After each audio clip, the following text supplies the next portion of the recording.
Mateo es como más conocido, mucho más conocido, es uno de los evangelios que más se frecuenta para buscar citas, que más se usa, también junto con Lucas y Juan en algunas precisas ocasiones.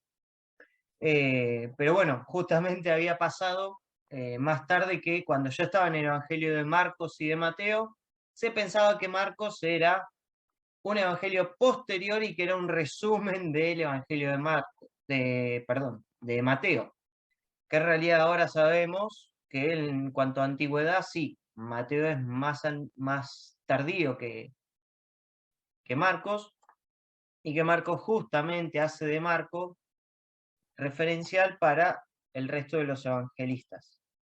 Ujú. A ver, participar.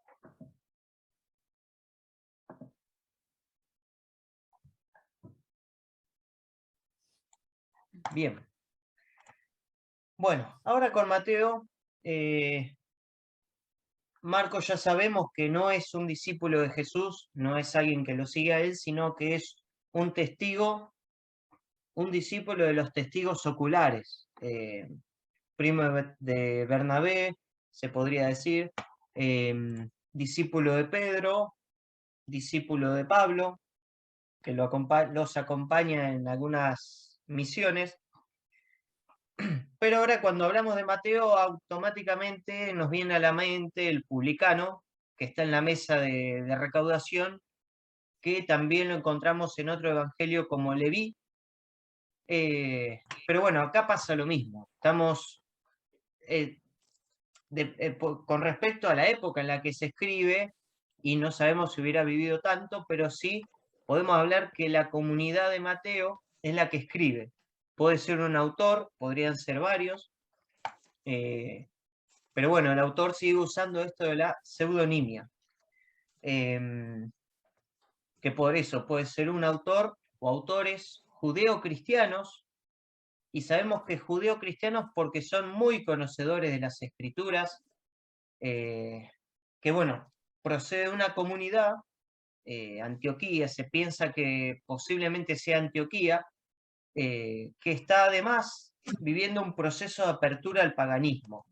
Ahora cuando veamos la época en la que se escribe voy a repasar un poco esa historia, pero bueno, recordemos que Antioquía es esa ciudad donde se usó por primera vez, Antioquía en Siria, eh, donde se usa por primera vez, llama por primera vez a los seguidores de Jesús cristianos. Y es una comunidad donde estuvo Pedro, donde estuvo Pablo, y una comunidad donde había mucha diversidad, no solamente que era una comunidad, había una comunidad judía, sino que a partir de esto también se fue formando cristiana y pagana, obviamente, por el comercio y la zona. Podríamos pensar, se podría decir, hoy la generalidad de los biblistas estaría de acuerdo en decir que podría ser un escriba judío el que escribe el Evangelio de Mateo, porque sabe mucho de la Biblia, la utiliza mucho, hay muchísimas referencias de la Biblia, perdón, las escrituras judías, la primera alianza. Tiene mucho conocimiento de la Torá y lo que significa también vivir acorde a la Torá. También discute concepciones mesiánicas, costumbres, y además es judío porque utiliza la palabra publicano en los distintos momentos que aparece de una manera despectiva hacia estas personas. Está escrito en griego, pero también hay una pequeña tradición que dice que podría haber sido en hebreo, como que había algunos relatos, algunos fragmentos que podría haber sido los originales que se escribieron en hebreo o arameo, pero lo que se mantiene hoy que el originalmente se escribió en griego. Y para esto, para escribir, Marcos está usando, perdonen que estoy acá moviendo las cámaras. Mateo usa a Marcos de base. Por eso decíamos que Marcos sirve de marco referencial por lo menos para Mateo y Lucas. Capaz que también Juan podría haberlo utilizado. Pero bueno, Marcos sirve mucho de base para Mateo, además de que se habla de que hay otras fuentes que podrían ser material propio de Mateo, que no aparece en Marcos, y esta fuente Q, que es más que nada de los relatos o dichos que los distintos cristianos de distintos lugares han mantenido, han redactado, y que bueno, después Mateo en la composición va juntando todo. Por eso Mateo utiliza mucho su evangelio, muchos discursos en su evangelio y muchos relatos. Es importante esto de los grandes discursos que hay dentro de Mateo, le dan sentido y le dan estructura a todo su evangelio, que además también tiene obviamente su finalidad. Nos encontramos en la fecha de composición en el 80 después de Cristo. ¿Qué había pasado en el 70 después de Cristo? La destrucción. ¿De La qué? destrucción de Jerusalén. Bien, destrucción del templo de Jerusalén, obviamente de Jerusalén, de la capital. Roma, cansada de las rebeliones judías, arrasa con todo, y eso hace que los judíos y los cristianos que estaban en esa zona en ese momento tuvieran que dispersarse. Para esa época ya tenemos una iglesia bastante separada del judaísmo, que se separa bastante. Igualmente puede estar usando lugares en común, pero bueno, ya el templo no existe, así que el templo como un lugar de encuentro y de oración no lo tienen en común, pero después las sinagogas sí. Igualmente ahora vamos a ver eso de las sinagogas.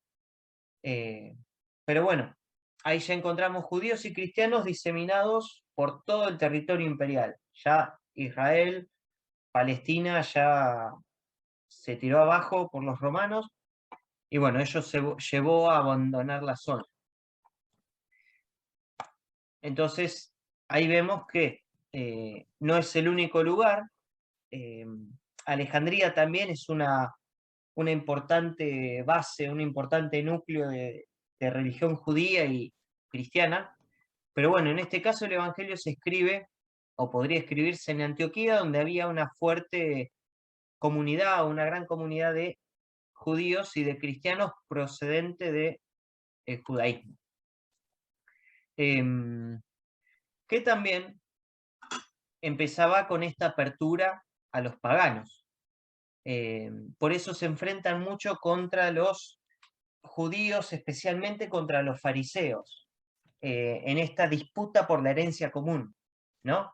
En Mateo lo vemos mucho, este enfrentamiento de Jesús con los fariseos. Hasta incluso podríamos decir que no sabemos si Jesús fue realmente en su vida, estuvo en confrontación contra los fariseos, sino que podríamos decir que los evangelios nos muestran lo que vivían las comunidades en sí, mostrado en la vida y enseñanza de Jesús. Por eso, en esta Antioquía, donde había un gran número de judíos y un gran número de cristianos, es un buen lugar de enfrentamiento entre estas dos creencias, entre estas dos. Sí, ya podríamos decir que los cristianos empezaban a formarse como religión, y además disputando esta herencia común, ¿no? Y después vemos en Mateo esto de, bien, la primera alianza hace falta, sirve, hay que circuncidarse, hay que respetar el sábado, que bueno, eso Pablo también estuvo un poco en esas disputas entre los primeros cristianos. Por eso, los destinatarios que encontramos como parte de este evangelio, especialmente son los de origen judío. Y nos damos cuenta de eso porque Por ejemplo, en Mateo 5, 23, 24, encontramos la frase esta que dice: si al presentar tu ofrenda ante el altar, eso nos sirve de señal como que los cristianos seguían teniendo esta práctica ritual. Recordemos que Marcos explica los rituales, explica cosas del judaísmo, porque escribe a gente que no sabe de la religión. Este escritor, Mateo, escribe para gente que ya sabe, por eso da a entender que el lector conoce lo que está sucediendo, conoce lo que significa tal cosa, conoce los rituales que se hacen, la obediencia del sábado, la importancia de la ley, de los profetas. También, por ejemplo, en 24:20, que incluso lo podemos comparar con Marcos 13:18, que justamente el texto habla sobre las tribulaciones del fin de los tiempos. Y en un momento Jesús dice en Mateo: rueguen para que no tengan que huir en invierno o en día sábado. En Marcos aparece: rueguen para que no tengan que huir en invierno solamente. Entonces ahí nos da a entender que, bueno, el sábado, huir en sábado o hacer algo en sábado podría ser bastante problemático para ese cristiano proveniente del judaísmo. Y además se habla sobre sinagogas de los judíos, en las que siempre se hace mención a las sinagogas de ellos. Entonces, si hay una sinagoga de ellos, y ahí están los ejemplos, hay unas sinagogas nuestras. Seguramente estos primeros cristianos se reunían en sinagogas. Serán de cristianos que, como provenían del judaísmo, algún fariseo, algún rabino, algún escriba que estaba a cargo de estas sinagogas se haya convertido al cristianismo y ese lugar quedaba en común. Ya quedaba como una casa de oración, una casa de trabajar, de leer las lecturas para los cristianos. Y acá surgen estas preguntas en relación al judaísmo. ¿Cuál es el valor de la profecía, de las profecías y de la ley?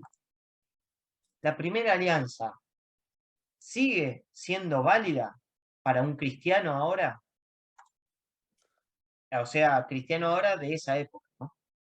¿Se puede ser cristiano sin observar las prácticas judías o estas son estrictamente necesarias?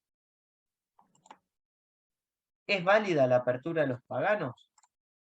¿Y cómo queda el proyecto de Dios iniciado con lo que antes era el pueblo de Israel?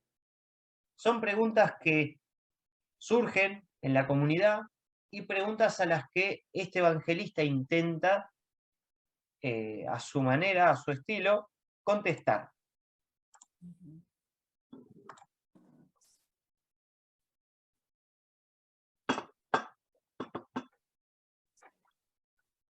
Perdonen, voy a ubicar. Ahí está. Bien, Mateo lo que hace es presentar una teología de la historia de la salvación, trazando una única línea entre el nacimiento de Jesús, el origen de Jesús Mesías, y no solamente el nacimiento, sino su genealogía, su árbol genealógico, hasta el fin de los tiempos, que es cuando Jesús asciende a los cielos y dice que podemos contar con él, que va a estar siempre con los cristianos hasta el fin de los tiempos, hasta el fin del mundo. Y ahí vemos estos dos momentos básicos: camino y cumplimiento. Ahora vamos a ver por qué son importantes y cómo van apareciendo esto de camino y cumplimiento. El momento central gira en torno a esta llegada del reino, a esta llegada definitiva del reino que está presente en Jesús, en el Emmanuel, o sea, Dios con nosotros. Siendo la muerte de Cristo señalada como ese fin de los tiempos. Por eso, Mateo, a diferencia de Marcos, Marcos dice que Jesús muere en la soledad, no pasa nada, pero Mateo relata que hay terremotos, que las piedras se parten, que los muertos resucitan, que son, para un judío, todos símbolos de eventos cósmicos que van a suceder en el fin de los tiempos. Entonces, cuando Jesús expira, para el judío dice, bueno, recién ahora que Jesús está expirando, ahí fue este final de los tiempos, el final de una era. Y en el caso de en Mateo 3:15, se define la misión de ese Mesías, que inaugura la etapa definitiva, como cumplirlo todo lo que Dios ha dispuesto en su plan de salvación, que es la plena realización. Esta plena realización de lo que se vino diciendo antes, se vino profetizando en los profetas, en Moisés, en todos y cada uno de los personajes de la primera alianza, no está cancelado. No es que ya no sirve, sino que se recoge, se asume y lo lleva a su cumplimiento. Vieron que hasta Jesús dice, hasta hacer cumplir las comas y los puntos de las is. Y lo revelado en la primera alianza va a seguir vigente y da lugar a una dinámica de continuidad-superación. Esto de camino y cumplimiento. Y lo vemos en un binomio muy importante del Evangelio de Mateo, que es el de Juan Bautista y Jesús. Juan Bautista, podríamos relatarlo como el camino o la persona que prepara el camino hacia el cumplimiento que lo va a traer Jesús. Juan Bautista como esa persona de ese último personaje de la primera alianza que da paso, prepara a la persona para esta nueva alianza que viene con Jesús. No es una división, para Mateo no hay una división de, bueno, acá se corta y otra cosa, es un entremezclarse entre la primera alianza y la nueva, cómo se va abriendo camino y todo se va tomando sentido, todo se va cumpliendo. Por eso Juan Bautista se lo muestra como el nuevo Elías, ese gran profeta para la historia de Israel, que es el profeta que se espera en los últimos tiempos. Por eso se dice que Elías desaparece, no, es un profeta que no murió. Según el judaísmo, y hoy en día, el judío hoy en día, Elías no muere. Elías es ascendido al cielo o asunto al cielo, pero que no hay una muerte, que él va a venir, va a volver. En este caso, Mateo lo toma a Juan Bautista como ese gran profeta, como ese nuevo Elías, que es, según en boca de Jesús, el más pequeño en el reino, pero que también es más que un profeta. Y hasta Mateo le atribuye o le permite decir la misma frase con la que Jesús inicia su proclamación. Conviértanse porque el reino de los cielos está cerca. Si lo buscamos, van a ver que tanto en Mateo 3:2, Juan Bautista lo dice, y en 4:17 Jesús repite la misma frase. Claro. No es un dato menor, sino que ahí está el camino y continuidad, ¿no? Esa dinámica de continuidad y superación. ¿Alguna pregunta hasta acá? ¿O algo que quieran comentar sobre lo que estamos viendo hasta ahora? Me gustaría agregar alguna nota de color, profesor. Proferijo sería, ¿no? Profesor hijo, querido. La verdad es que me acuerdo esto del Elías, ¿no? Una vez tuvimos en nuestra formación una reunión, hicimos la Shinhat Torah, siendo católicos, por supuesto, ¿no? Pero es lo que celebra en torno a la palabra los judíos todos los años. Precisamente la Shinhat Torah es una fiesta de alegría en torno a la palabra, con miel y manzana, que son las características con las que se comparten, pero sobre todo el signo de una silla vacía y un vaso y un plato y todo, por si Elías vuelve, ¿no? Ese es un signo importante en la comunidad judía, o todavía hoy día, ¿no? Así que, bueno, por si Elías vuelve. Así que cuando inviten a alguien a comer, por las dudas dejen una silla desocupada a ver si vuelve Elías.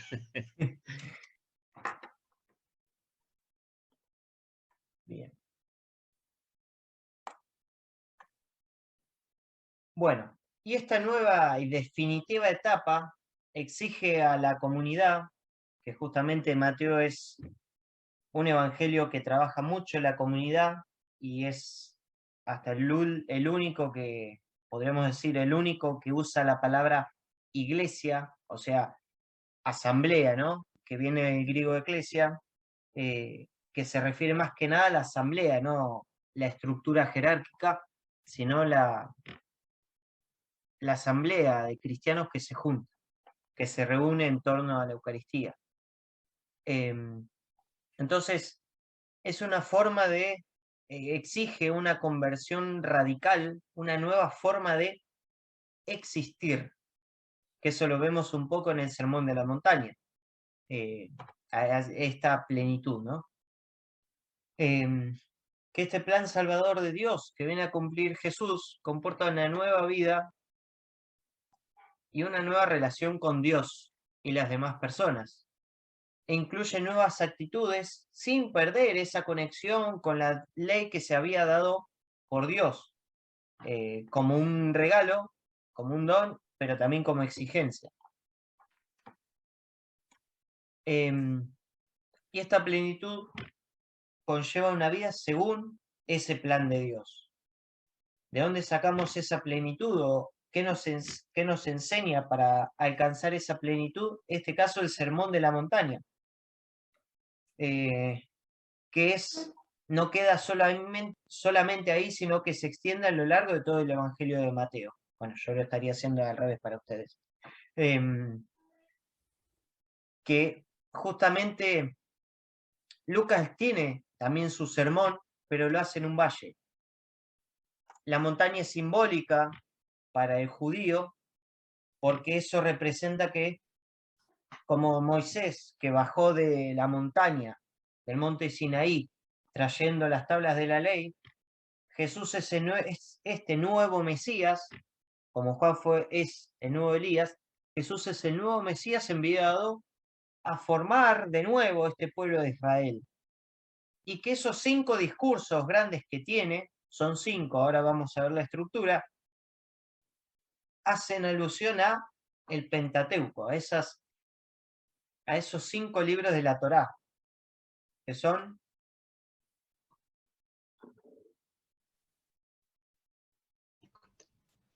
GLMN.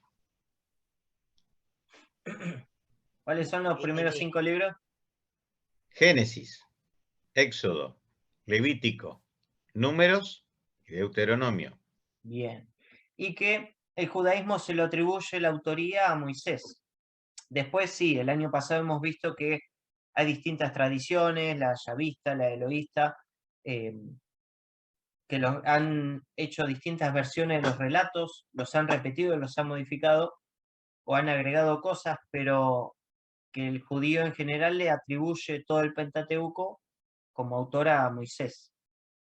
Y que para nosotros, o por lo menos para la comunidad de Mateo, el escritor demuestra que Jesús es ese nuevo Moisés, que él le da sentido a todo lo que ya se venía dando, que no lo elimina. Y en este evangelio podemos ver constantes referencias explícitas a la primera alianza, pero también esto de hacer expresiones que obviamente el lector familiarizado con esos textos antiguos, con esa primera alianza, lo va a entender al toque. Nosotros ahora tenemos los pies de página, por lo menos para que nos ayuden a hacer mención de dónde viene esta expresión, o de dónde viene esto. o el significado de este número. Que bueno, que Mateo como escribía a cristianos provenientes del judaísmo, y era entendido que lo iban a saber.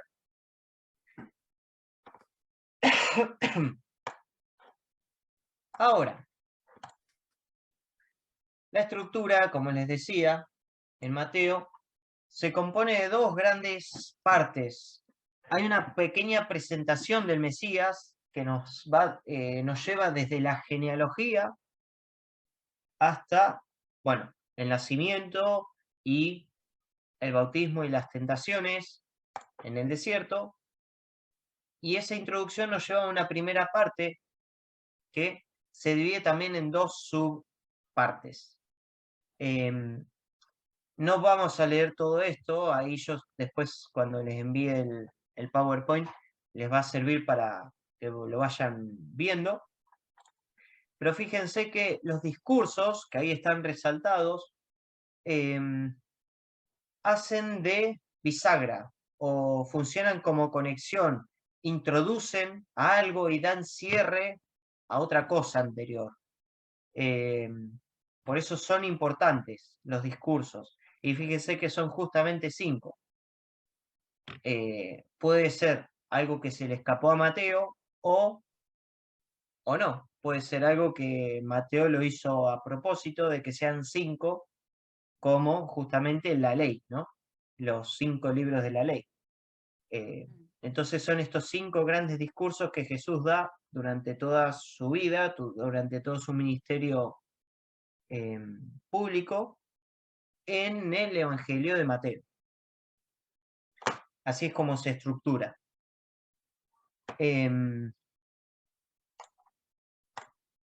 Entonces, el mensaje al que Mateo nos quiere llevar con estas preguntas, primero es que la comunidad de Mateo va cobrando poco a poco esa conciencia de su identidad. Recordemos que es una comunidad cristiana que se está separando del judaísmo, que ya está terminando de cortar su relación con el judaísmo.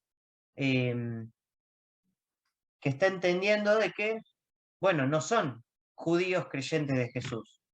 Ya va por otro lado, el camino se va abriendo más entre una cosa y otra. Que va descubriendo quién es esa iglesia en sí misma, quién es ella, y también cuál es la misión que la iglesia recibe de parte de Jesús. Entonces, en esa búsqueda de identidad, Mateo nos ayuda a ubicarnos bien en nuestras comunidades dentro de un proceso que es dinámico, donde hay una tradición que tenemos, pero que también se conjuga con nuevas perspectivas. Esto lo podríamos ver en nuestra iglesia no por estructura, sino iglesia comunidad latinoamericana, que hoy Mateo nos ayudaría en eso, en ver cómo unir toda esta tradición de siglos y siglos que viene en la iglesia, pero también con estas novedades o esta identidad propia que también tiene el latinoamericano.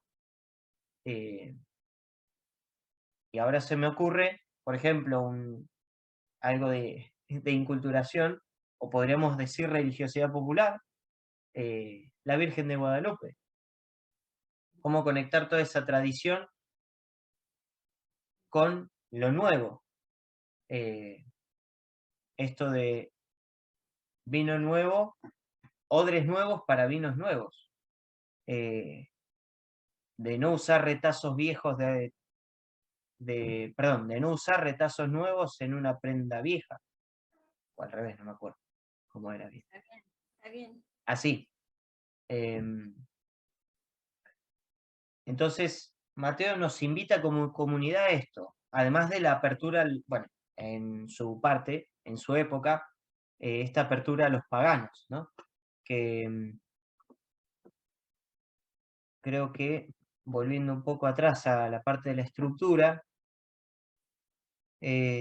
sí, acá, en la parte del discurso, en el rechazo de Jesús, el reino en controversia, en ese discurso revelado en parábolas, después, ya por el capítulo 15, tenemos a la mujer sirofenicia, que es la que nos muestra que, bueno, la salvación también va para personas de afuera del pueblo de Israel. Por eso el reino para los no israelitas y origen de la comunidad. Ese es el mensaje que Mateo nos deja. Hasta acá hay un poco más para seguir. Otras características de Mateo que ahora vamos a seguir, pero por ahora, ¿cómo vamos? ¿Quieren comentar? ¿Agregar algo? Algo que les resuena de, bueno, Mateo es más leído, ¿no? Es muy leído, es muy recordado. Así que si de todo lo que hemos estado viendo se acuerdan de algo para agregar, para colorear.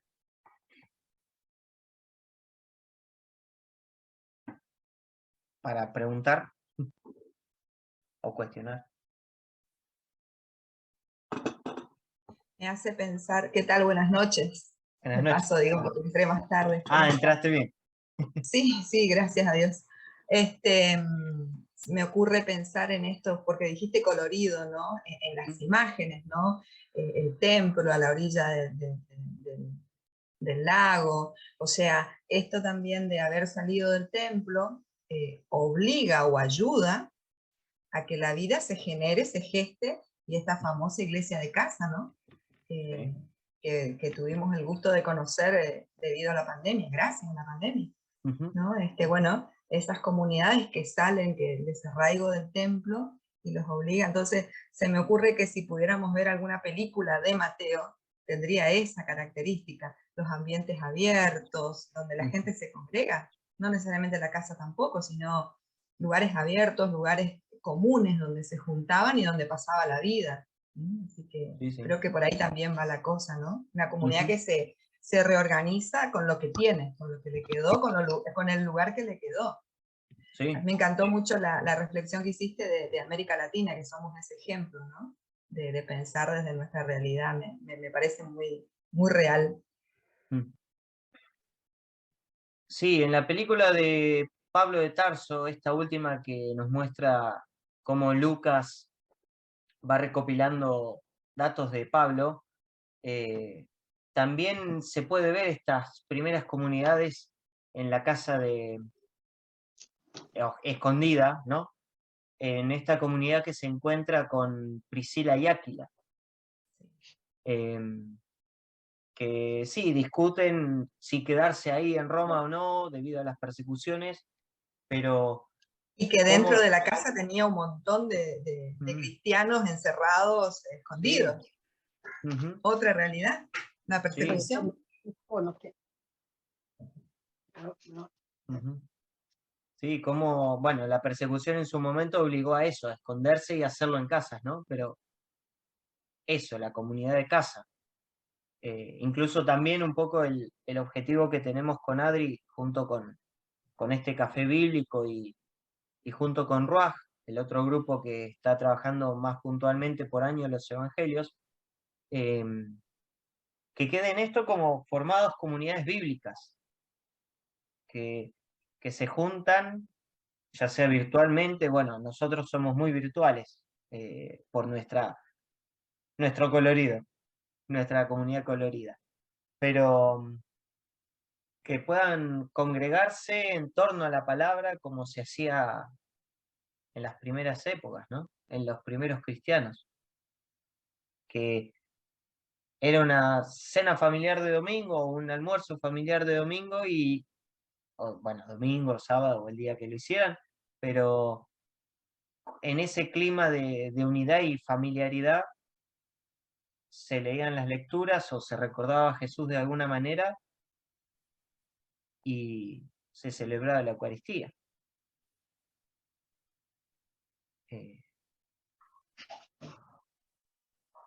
Capaz que la pandemia nos ayudó a volver a eso, nos empujó a volver a eso. Claro. Está bien, virtualmente, pero esto de, por ejemplo, de que tengas misas virtuales y vos puedas estar con tu pan y tu copita de vino si tenés en casa, y saber que la fe te dice que eso se convierte en cuerpo y sangre de Cristo. Que no es necesaria la presencialidad, que está buena, sí, pero que aún así a través de la conectividad, de las nuevas herramientas de hoy en día, seguimos siendo comunidad.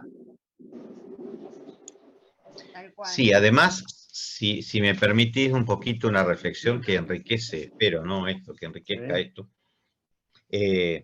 La verdad es que nosotros tenemos, cuando pedimos, por ejemplo, qué sé yo, nosotros hoy estamos acá con algún problemita o en una misa, lo que sea, nosotros sabemos que aunque no estemos conectados ni siquiera virtualmente, y lo sabemos desde antiguo, todo el mundo cristiano, desde el sol hasta el ocaso, como dice el texto en la Sagrada, en la misma misa, ¿no? Se está alabando al Señor y todos somos uno, ¿no? Entonces, estemos conectados virtualmente o no, ¿sí? Sabemos que ustedes están rezando, aunque ni siquiera sepan que existía yo, estaban rezando por mí. Y lo mismo yo, aunque ni siquiera sabía que muchos de ustedes existían en el planeta Tierra, ni que tenían un número de documento, ni que tenían una edad, ni una locación, yo estaba orando también por ustedes, por muchos de los que se fueron y por muchos de los que vendrán, ¿no? Esa grandeza de nuestra fe, que nos une a todos atemporalmente por el mismo Dios que es atemporal. Aunque yo sea un pedacito de tiempo y de historia y de lugar, todos estamos en una unidad por este espíritu, ¿no? Que nos hace uno en la eternidad. Hoy nosotros tenemos reloj, pero Dios no lo tiene ese reloj. Entonces digo, fíjense que todo se hace presente en Él, es una cosa, y como presente significa regalo, es un regalo maravilloso, ¿no? Que nuestra fe nos da. Yo recuerdo gracias a Dios, por alguna cuestión de formación, cuando viajé a Japón, aprendí que después de los 26 mártires, entre ellos laicos y consagrados, 200 años vivió el cristianismo en Japón clandestinamente, sin vino, sin pan. El reemplazo del pan es el arroz para ellos y el vino es el sake. Clandestinamente, decía, vivía la fe en sus casas. ¿Quién era el que celebraba? El mayor de la comunidad. Y 200 años deben haber pasado unos cuantos, ¿no? Porque hay varias generaciones que tuvieron que seguir reemplazando al abuelo que se murió, por ejemplo. Y seguía viva la fe, que es de hecho cuando llegan los nuevos evangelizadores, los evangelizadores franceses a Japón, encuentran cierta duda los japoneses para ver si no era una nueva trampa para perseguir nuevamente a los cristianos, ¿no? Con mucha desconfianza se empiezan a abrir nuevamente. Y sin embargo, la fe en Cristo no se perdió a través de esos años. Por eso digo, muchas veces nosotros necesitamos lo tangible, indudablemente. Necesitamos algo significativo, pero que realmente la fe trasciende todo eso, ¿no? Gracias, disculpen el tiempo empleado.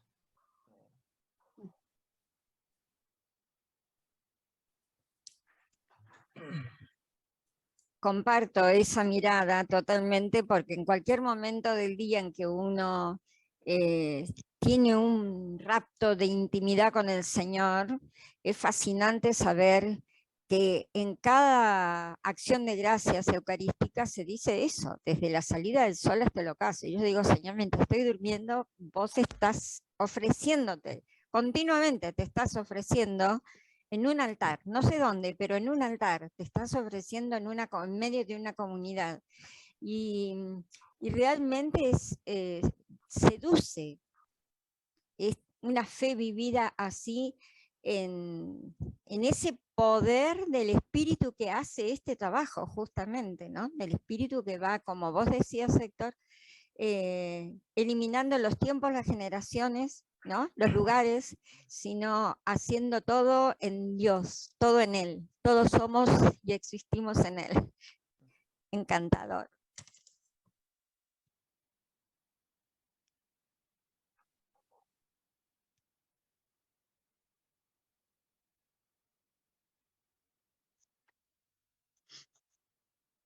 ¿Alguien más quiere compartir alguna reflexión? Algo que le haya quedado, que le haya surgido.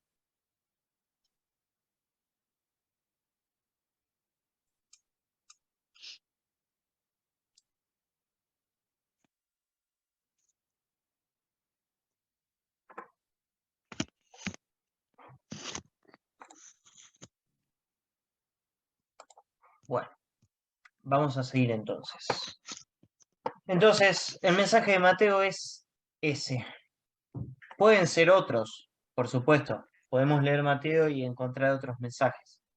Pero conociendo a su comunidad, lo que estaba pasando en su momento, uno de esos intentos de responder a todo lo que sucedía era esto. Cómo poder conjugar la tradición con la novedad, con lo nuevo. Sin que también se mezcle y se pierda en un sincretismo, ¿no? Porque bueno, en esa comunidad recordemos también que había que hacer un equilibrio entre, Mateo trata de hacer un equilibrio entre lo que decía Pablo, todo lo que enseñó Pablo de ese Jesús que viene a cumplir todo lo que se fue profetizando y haciendo, pero también tratando de dar una respuesta ante esta nueva secta gnóstica que decía que el Antiguo Testamento ya no servía para nada, que no vale. Podemos ser cristianos, pero no vale, ya no sirve. Que bueno, el año pasado aprendimos que sin una de las dos cosas quedamos rengos.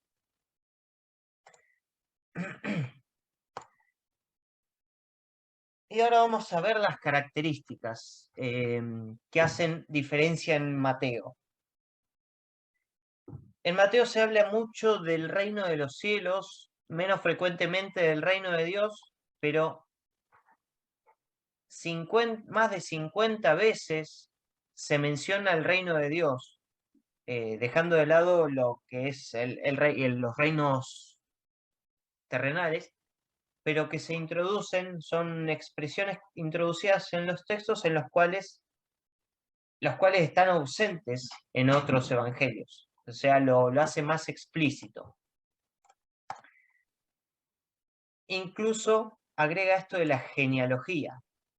Vamos a leerla. Vayan ahí a Mateo 1.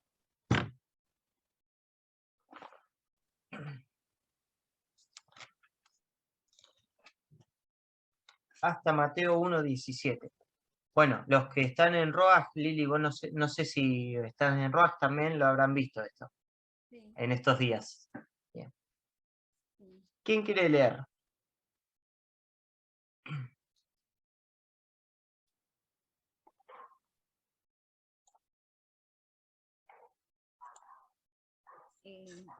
Si no hay otro corajudo, leo yo, no sé.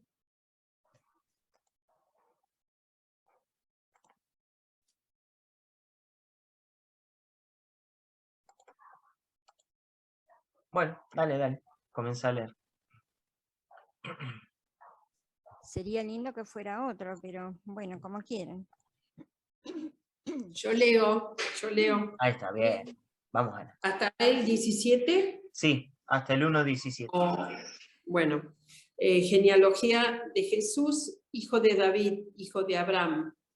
Abraham fue padre de Isaac, Isaac padre de Jacob, Jacob padre de Judá y de sus hermanos. Judá fue padre de Fares y de Sará, y la madre de estos fue Tamar. Fares fue padre de Esrón, Esrón padre de Aram, Aram padre de Aminadab, Aminadab padre de Naasón, Naasón padre de Salmón, Salmón fue padre de Boz, y la madre de este fue Raab. Boz fue padre de Obed, y la madre de este fue Ruth. Obed fue padre de Yesé, Yesé padre de David, del rey David. David fue padre de Salomón, y la madre de esta de este fue la que había sido mujer de Urías. Salomón fue padre de Roboam, Roboam padre de Abías, Abías padre de Asaf, Asaf padre de Josafat, Josafat padre de Joram, Joram padre de Osías, Osías fue padre de Joatam, Joatam padre de Acaz, Acaz padre de Ezequías, Ezequías padre de Manasés, Manasés fue padre de Amós, Amós padre de Josías, Josías padre de Jeconías y de sus hermanos durante el destierro en Babilonia.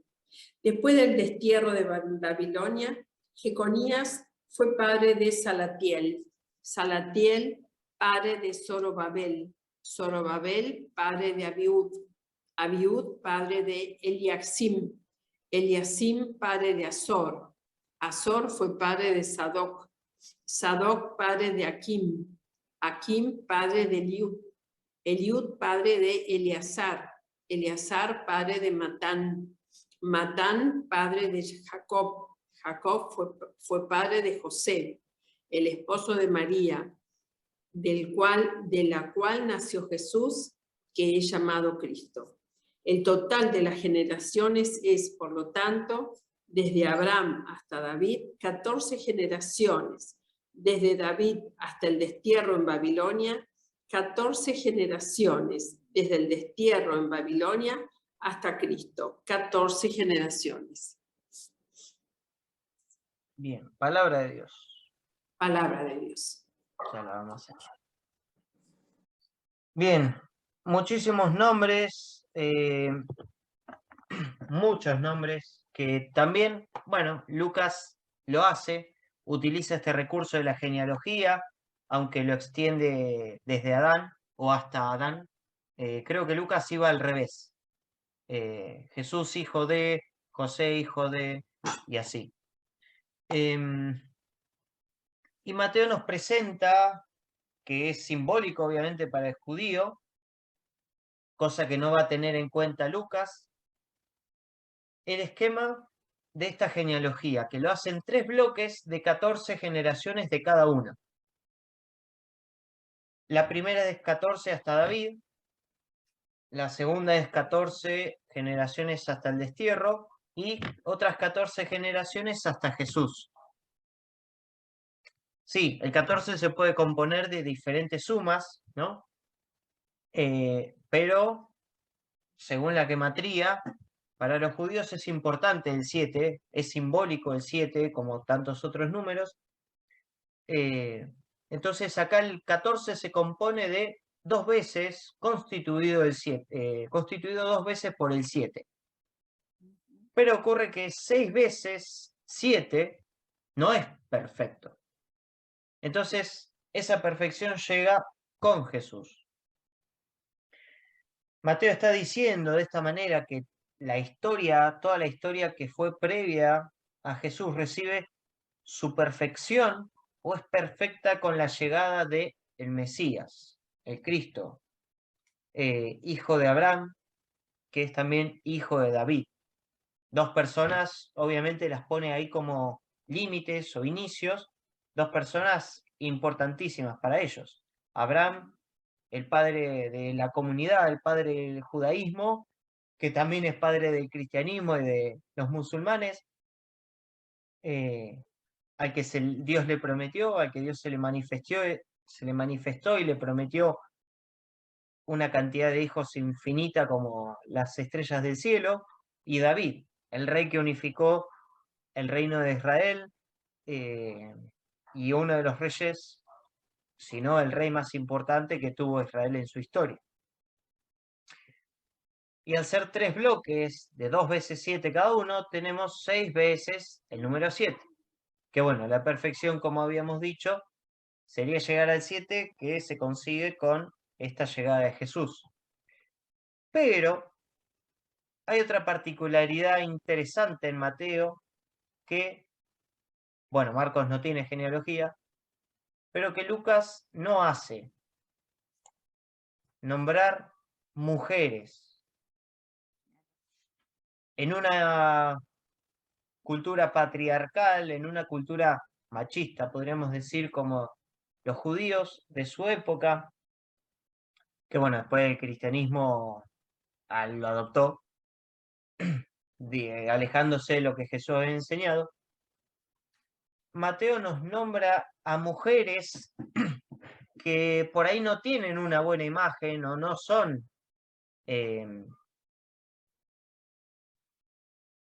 personalidades limpias o personalidades puras, si usamos el término de la época, porque si vemos las historias, Tamar había quedado viuda y engaña a su cuñado para poder tener a su suegro, lo engaña a su suegro para poder, se disfraza de prostituta, que esas que quedan en el camino, para poder tener una descendencia. En una época en la que si no tenías descendencia, si no tenías un hijo y varón, quedabas a la deriva. Rahab, que es esa prostituta que ayuda a los israelitas a ingresar a Jericó. Ruth, que la vimos el año pasado, esta mujer que no es israelita, no cree en el Dios de Israel, pero que lo hace a partir de su suegra. Betsabé, que es esta que dice que era mujer de Urías. Betsabé, en la historia, David engaña a Urías y lo lleva al campo de batalla y lo pone al frente para que muera, porque quería estar con Betsabé y no estar de novio. No tener algo romántico con Betsabé, era aprovecharse de ella. Cosa que Urías, creo que, no me acuerdo bien la historia, pero creo que no muere en esa batalla y vuelve, y después David tiene que hacer otra treta para poder deshacerse de Urías y quedarse con Betsabé. Y fíjense que son personas que no tienen una historia linda, por así decirlo. Y bueno, y María, esta quinceañera, esta adolescente a la que se le presenta el ángel y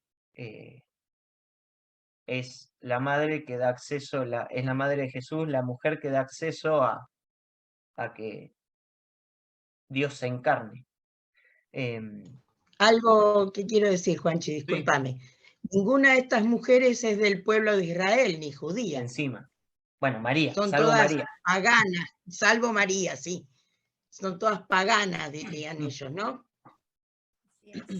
Bien, buen detalle también. Sí. Y fíjense esto, el nombrar las mujeres, obviamente que es muy importante, más que nada de una comunidad que sabemos que era patriarcal, que era machista, y que a veces las mujeres no eran nombradas, pero que bueno, en la Biblia tenemos libros con sus nombres, y que estas mujeres, a pesar de su no pertenecer al pueblo, de su desprecio, de su persecución, de su pobreza, desde su humildad, de su pequeñez, hicieron o fueron parte, son abuelas de Jesús, podríamos decir. Es parte de la historia de Jesús, que sí, tanto mujeres que por ahí no tenían sus buenos pasados, como también varones. En esto, David rompe con la alianza con Dios cuando hace esta infidelidad o esta porquería que hizo con Uriel o Urías, y la mujer de su amigo encima. Y tantos otros varones que se han mandado la suya. Pero bueno, Jesús viene de eso, ¿no? De la fe y la humildad de personas imperfectas, de personas que son frágiles, que son débiles.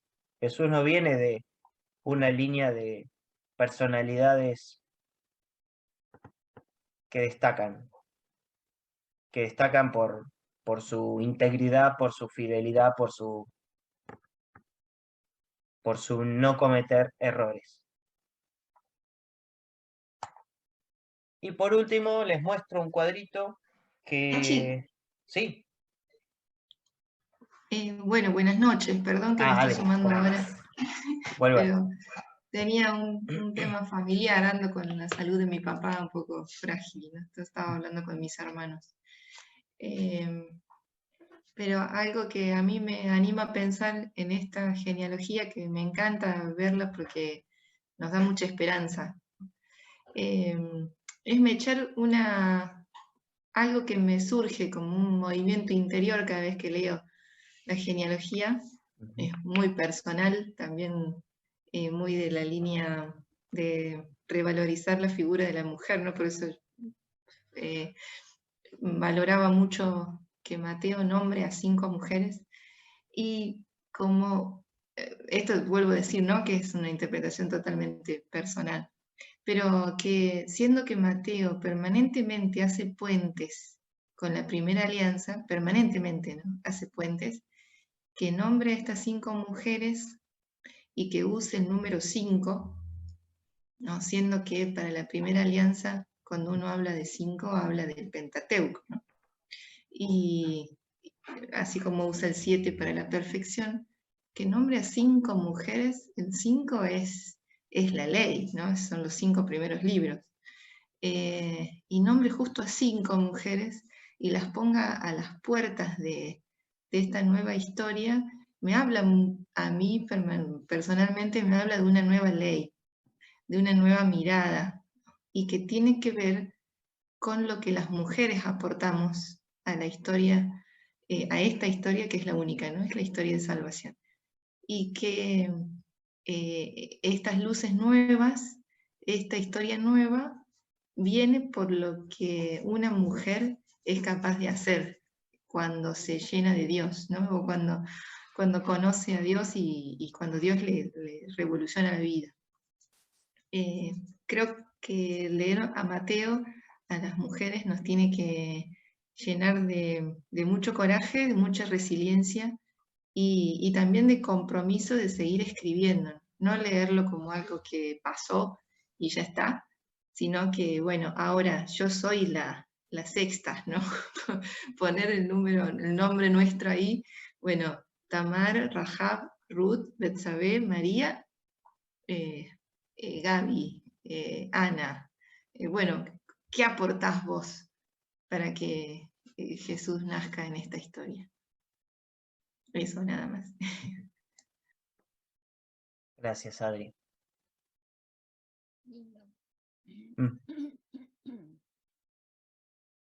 Bien, y por último, ya para ir concluyendo, les muestro una tabla en la que van a ver una comparación entre Mateo con Marcos y Lucas.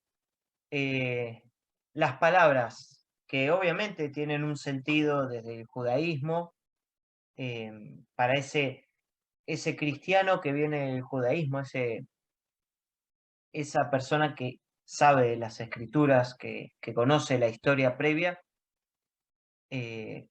Fíjense la diferencia y la gran cantidad de palabras que repite, que utiliza en comparación a los otros evangelios sinópticos, que bueno, nos marca esos términos que hacen referencia a una historia, ¿no? A una tradición, y que significan para ese cristiano.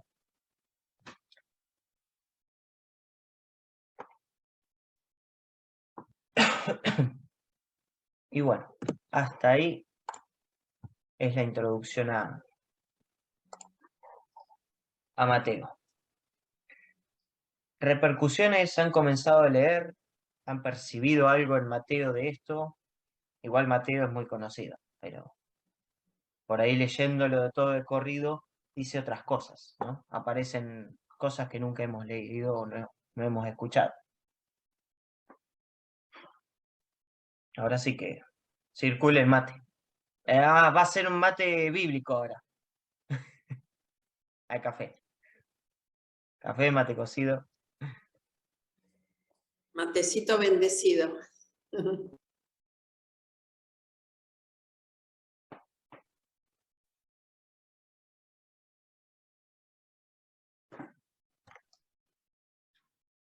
También, además de la lectura literal, ay, perdón, me están bombardeando con mensajes.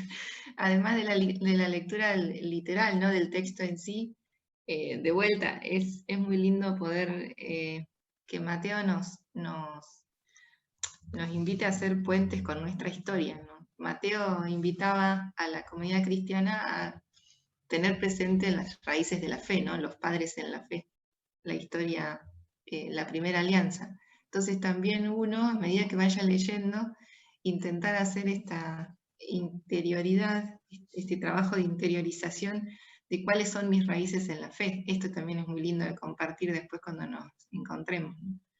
¿Quiénes son los padres de mi fe?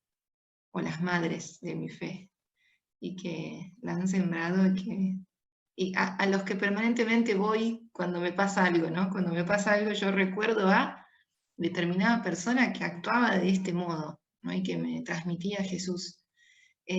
O me pasa esto en mi vida, ¿qué tengo que hacer? ¿Qué haría tal persona? Aquellos o aquellas que han sembrado el sentido, porque también la fe no es una cuestión religiosa, ¿no? La fe, por más que nosotros la tengamos encastrada en Cristo, Cristo también es el sentido de la vida.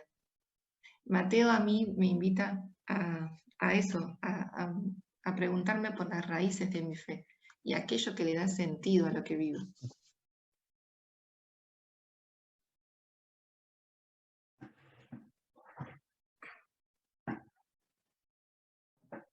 A mí Mateo siempre me lleva a ver esto de la autoría colectiva, ¿no? Del Evangelio, o sea, el ir recogiendo esas fuentes, como dice Adri, pero también esto, vuelvo a remarcar, ¿no? El color propio de los lugares, o sea, evidentemente había una mirada en el lugar y en la comunidad, ¿no? Entonces es un evangelista que fue recogiendo lo que pasaba en esa comunidad. Ahí ya hay una construcción, ahí ya hay una autoría colectiva, ¿no? Cuando va tomando esto y lo va asociando con un pasado, ahí está, en eso, ¿no?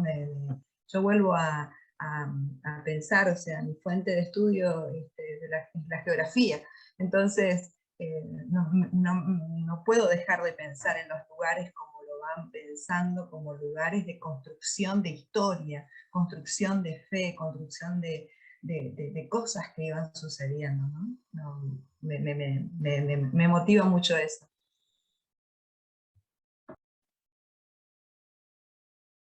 Yo acá de España lo que veo es que este tema de la tradición, que siempre se hace lo mismo y se repite, y tuvimos 2 años que no tuvieron procesiones y un montón de cosas, y han vuelto a hacer lo mismo, pero no hay una renovación, hay una repetición permanente de algo que se hace como rutina. Entonces, creo que Mateo, la invitación es a centrarse en esas raíces porque tienen valores importantes, pero se necesita una renovación, una adaptación al mundo de hoy, porque si no, cada vez se separa más del mundo real, del mundo espiritual, ¿no? Y eso es lo que veo, las nuevas generaciones lo ven como, uy, los viejos siguen haciendo lo mismo de siempre, y es verdad, no hay un sentido de renovación, de ponerle dinamismo, que creo que es lo que Mateo quería hacer en esa revival del Evangelio, ¿no? Y me gustó el volver a pensarlo desde las raíces, ¿no? Sí, yo creo, sumándome un poco a lo que acabas de decir, Maru, me parece que esto de nombrar, o sea, tenemos que volver a estos documentos de Latinoamérica donde decía con nuevo ardor, con nuevo énfasis, ¿no? Nuevas ganas. Pareciera que evangelizar fuese repetir lo que está escrito por los evangelios, y sin embargo evangelizar es poner en práctica en la vida la misma palabra. Entonces, tal vez diciendo lo mismo, o sea, perdón, aquello que fue dicho, hacerlo de otra manera, decirlo de otra forma, en otros lenguajes hoy día, sin rasgarse las vestiduras, ¿no? Porque no es que estoy cambiando nada. Yo, por ejemplo, estoy viendo en una de las escuelas a la que voy, aún tienen los evangelios por ejemplo, vosotros sois, y los chicos no entienden nada, pues. Entonces, bueno, caray, si no estamos en España aquí, entonces digo, hasta eso, ¿no? Eso decir, si ya hay Biblias traducidas al castellano, digamos, todo creo que marca, ¿no? Un cambio, una necesidad de hacer nuevas todas las cosas. Es el espíritu que debe renovar y ojalá que el Pentecostés siga renovando y rompiendo cabezas y estructuras, ¿no? Yo recuerdo Aparecida, para hacerla cortita porque hablé demasiado, estas cuestiones rígidas, ¿no? Que no promueven la fe, estructuras vacías, estructuras rígidas, grises, que no promueven la fe. Entonces, ya tenemos una mirada, tenemos que bajar una mentalidad hebrea, galilea, etcétera, a nuestras realidades, a nuestras coyunturas, a nuestros pueblos, ¿no? Qué sé yo, comparto totalmente lo que decís. Que justamente también lo hablamos en Marcos, esto de los títulos que Jesús tenía, ¿no? En la teología en Marcos. Bien, ¿qué nuevos títulos tendría hoy Jesús? ¿Cómo sería llamado Jesús en la actualidad? Que sí, resignifica.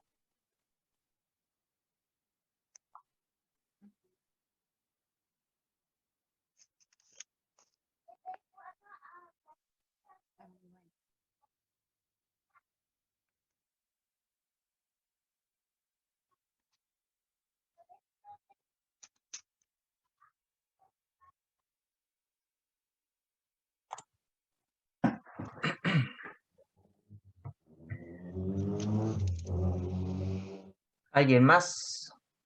Desde su vivencia de comunidad, desde su vivencia personal.